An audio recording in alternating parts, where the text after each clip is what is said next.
कभी पूजता माने उनके आपके सामने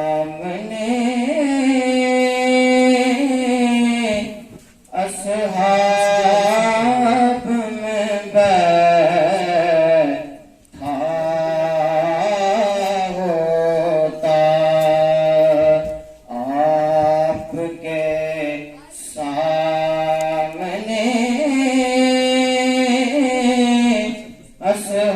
असहाब में बैठा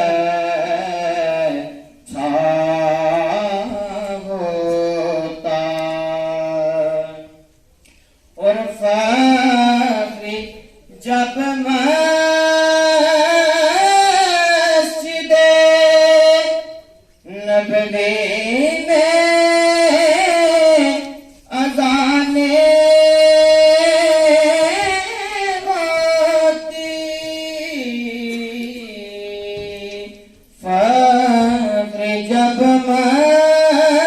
मस्जिदे नबवी में अज़ाने होती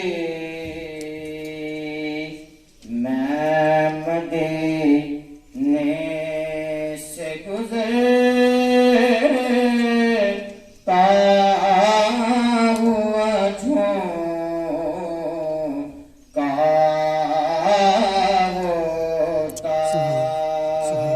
काश वो चेहरा मेरी